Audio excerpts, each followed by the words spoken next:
આપણે ઓખા હરણની કથા ચાલે છે. ઓખા હરણની કથામાં આપણે જોયું કે મહાદેવજી એનો માહેશ્વર જ્વર છોડે છે. જ્વર એટલે તાવ. અને કૃષ્ણ ભગવાન પોતાનો જ્વર છોડે છે. એટલે મતલબ એક રાક્ષસ, એ શિવજીનો રાક્ષસ અને કૃષ્ણ ભગવાનનો રાક્ષસ છે. બે દેવી વિદ્યા છોડીને વિદ્યા વચ્ચે લડાઈ થાય છે. તો બે વચ્ચે લડાઈ થઈ ને તો શિવજીનો માહેશ્વર જ્વર છે ને એ ત્રાહિમામ પોકારવા માંડ્યો. અને ઈ ભગવાન કૃષ્ણની સ્તુતિ કરવા માંડ્યો. તો એ ભગવાન કૃષ્ણની જે સ્તુતિ કરે છે એ ખૂબ જ દિવ્ય છે. એ આપણે લઈએ. માહેશ્વર જ્વર કૃષ્ણ ભગવાનનો જે શિવજીનો જ્વર હતો એ સ્તુતિ કરે છે કે પ્રભુ આપની શક્તિ અનંત છે. મતલબ હે ભગવાન, તમે વાસ્તવમાં શક્તિ સંપન્ન છો અને તમારી શક્તિ અનંત છે. તો વાસ્તવમાં ભગવાનની શક્તિ તો અનંત જ હોય. કાલિય નાગની લીલામાં આવે છે કે ભગવાન કૃષ્ણએ યમુનાજીના ધરામાં કૂદકો માર્યો તો 400 કા 100 હાથ જેટલું પાણી કિનારા છોડીને બહાર નીકળી જાય છે. 100 હાથ જેટલું પાણી. તો હવે કૃષ્ણની શક્તિ કેવડી હશે? એક નાનકડો 7-8 વર્ષનો છોકરો યમુનાજીમાં પડે છે તો 400 હાથ પાણીને દૂર નાખી દે છે. તો 400 હાથ પાણીને દૂર નાખે તો એ કૃષ્ણની શક્તિ કેવડી મોટી થઈ. તો કૃષ્ણને કહે છે તમારી શક્તિ અનંત છે.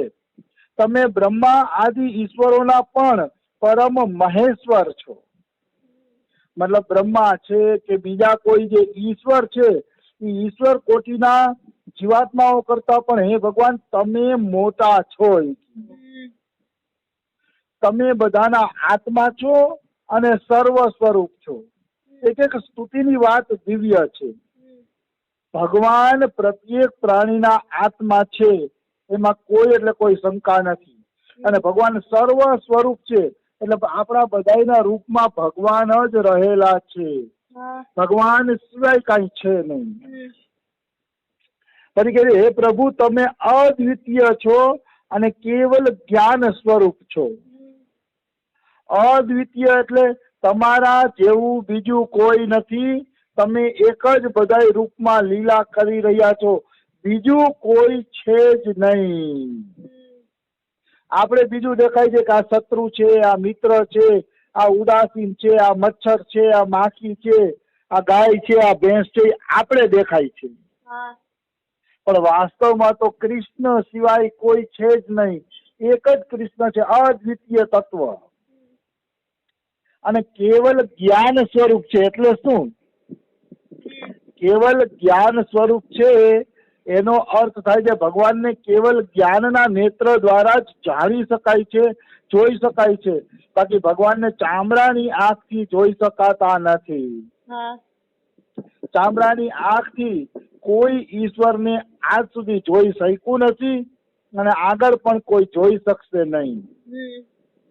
અને સંસારની ઉત્પત્તિ, સ્થિતિ અને પ્રલય પણ હે કૃષ્ણ તમારા દ્વારા જ થાય છે એમ માહેશ્વર જ્વર સ્તુતિ કરે છે. સંસારની ઉત્પત્તિ પણ વાસ્તવમાં કૃષ્ણ જ કરે છે. સંસારનો પ્રલય, સંસારને હાચવવું વિષ્ણુ રૂપે કૃષ્ણ જ કરે છે. કૃષ્ણ સિવાય કોઈ નથી. શ્રુતિઓ દ્વારા આપનું જ વર્ણન કરવામાં આવે છે અને આપનું જ અનુમાન કરવામાં આવે છે. મતલબ શ્રુતિઓ જે ભગવાનને નેતિ કહે છે કે ભગવાન આ નહીં, આ નહીં, આ નહીં, આ નહીં, નેતિ કહે છે. એ શ્રુતિઓ પણ હે કાનુડા અંતે તો તમારી પાસે આવીને જ ઉભી રહી જાય છે. તમે જ એક સાચા ભગવાન છો. આ એક વસ્તુ સત્ય છે. કોઈ એમ કે આ ભગવાન નથી, આ ભગવાન નથી, આ નાશવંત વસ્તુ છે, તો છેલ્લે વૈદો આત્મા. આત્માને શાસ્ત્ર એમ કહે છે કે ભગવાન છે, પણ એ આત્માનો આત્મા છે ભગવાન શ્રી કૃષ્ણ. આત્માનો પણ આત્મા છે કૃષ્ણ ભગવાન. એટલે કૃષ્ણ તું ભગવાન સ્વયં ભાગવતમાં એવું લખ્યું છે કે ભાઈ કૃષ્ણથી મોટો કોઈ ભગવાન નથી. પણ એનો અર્થ એવો નથી કે બીજા ભગવાન નાના છે.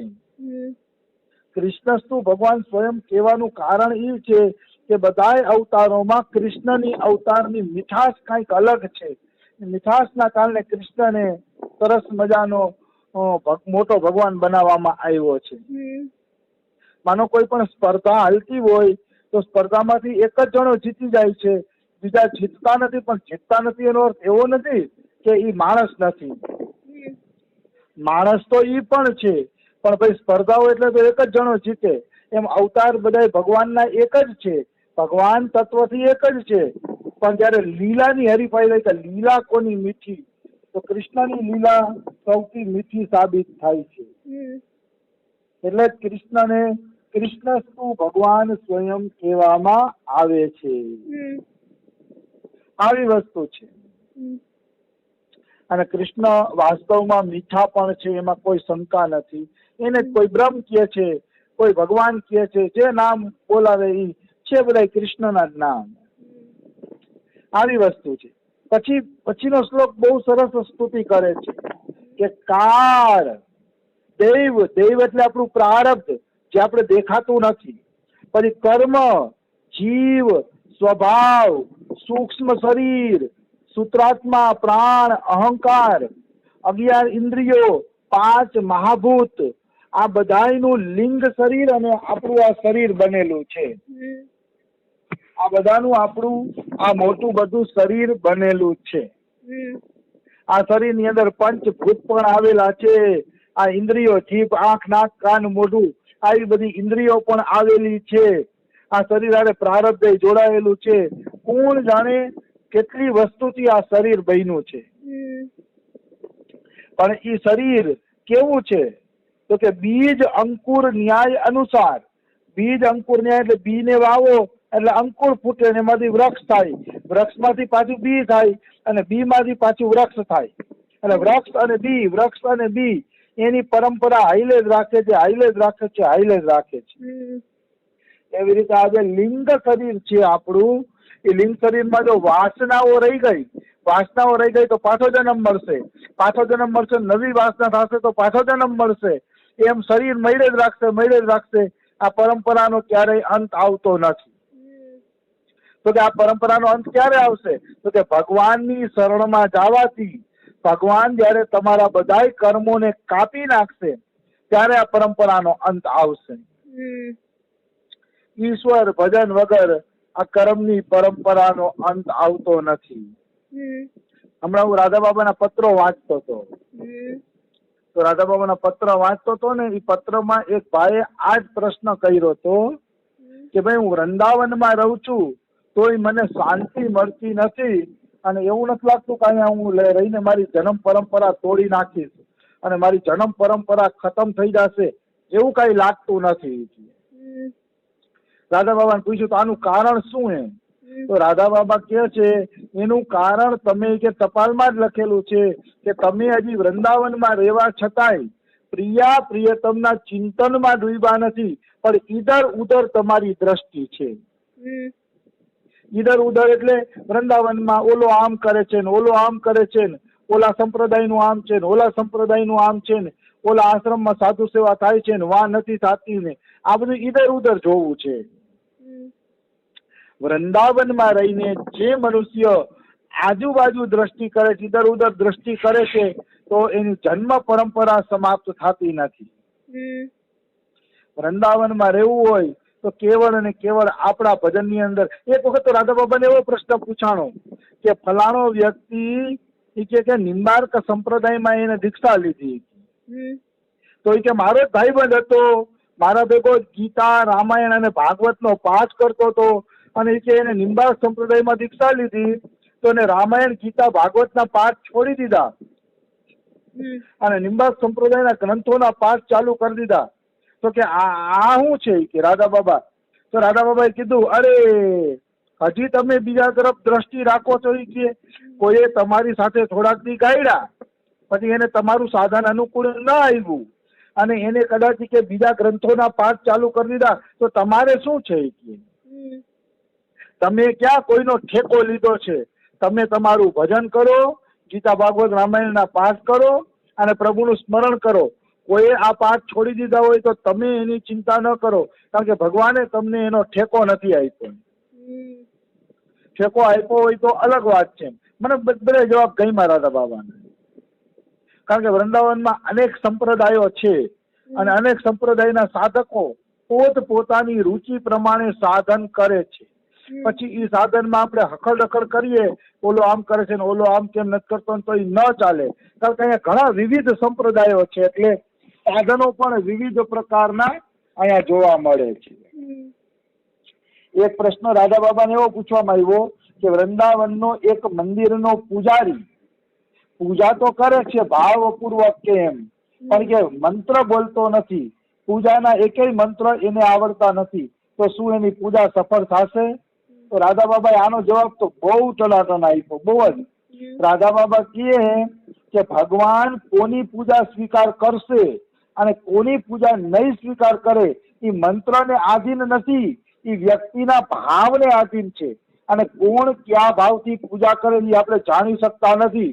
એટલે આ પ્રશ્નનો જવાબ રાધા બાબા કે હું નહીં આપું.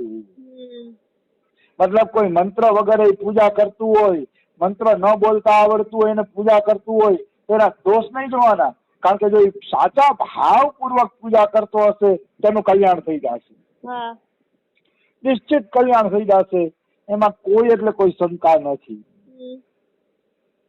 આવી બધી વસ્તુ છે. તો મારો કહેવાનો અર્થ શું છે કે જન્મ મરણની પરંપરા પૂરી કરવી હોય તો આજુબાજુ નજર કરવી જોઈએ નહીં. કેવળ અને કેવળ આપણા ભજનમાં જ ધ્યાન રાખવું જોઈએ. અમારા શ્રી રમેશ બાબાજી મહારાજ એક બહુ સુંદર મજાનો પ્રસંગ સંભળાવે છે. અમારું સાકરીખોર છે બરસાનામાં, એ સાકરીખોરના રામ મંદિરની અંદર પંડિત જગન્નાથ પ્રસાદ ભક્તમાલીજી દર વર્ષે ભક્તમાલની કથા કરવા આવે. વર્ષમાં એક વખત એ ભક્તમાલીજીની કથા આ ભક્તમાલ આશ્રમ રામ મંદિરમાં થતી. તો રમેશ બાબા પોતે પણ એમની ભક્તમાલની કથા સાંભળવા માટે જતા, પોતે પણ જતા. તો રમેશ બાબા કે એક વખત મને ઈચ્છા થઈ કે પંડિત જગન્નાથ પ્રસાદ ભક્તમાલીના પર્સનલ દર્શન કરું, એકાંતમાં દર્શન કરું, અને કઈક સમસ્યાનું સમાધાન હોય તો સમાધાન પણ લાવે. એટલે પંડિત જગન્નાથ પ્રસાદ ભક્તમાલીના દર્શન કરવા માટે રમેશ બાબા ગયા, પર્સનલ રીતે મળવા ગયા. તો મજાની વાત એ છે કે અહીંયા એક પૈસા વાળો શેઠ બેઠો હતો અને એ શેઠ છે ને બીજાની નિંદા કરતો હતો. પંડિત જગન્નાથ પ્રસાદ ભક્તમાલી સામે એ બીજાની નિંદા કરતો હતો. તો બીજાની નિંદા કરતો હતો ને તો પંડિત જગન્નાથ પ્રસાદ ભક્તમાલીએ કોની તરફ જોયું નહીં, નજર એનો કરી. તોય ઓલો શેઠ નિંદા કરતો હતો ને તો પંડિત જગન્નાથ પ્રસાદ ભક્તમાલી પીઠ ફેરવી ગયા, એને વાહો દઈ દીધો અને એની આમ જોયું પણ નહીં. તો બધા કે કેમ આવડો મોટો શેઠ છે તો તમે વાહો દઈને કેમ બેઠા છો? તો કે એ પર ચર્ચા કરે છે ને મારે પર ચર્ચા સાંભળવી નથી, એટલે કે હું એને મોઢું નહીં દેખાડું. અંતે ઓલો શેઠ હારી થાકીને વયો ગયો, કારણ કે એકલો માણસ પછી કેટલી લપલપ કરે.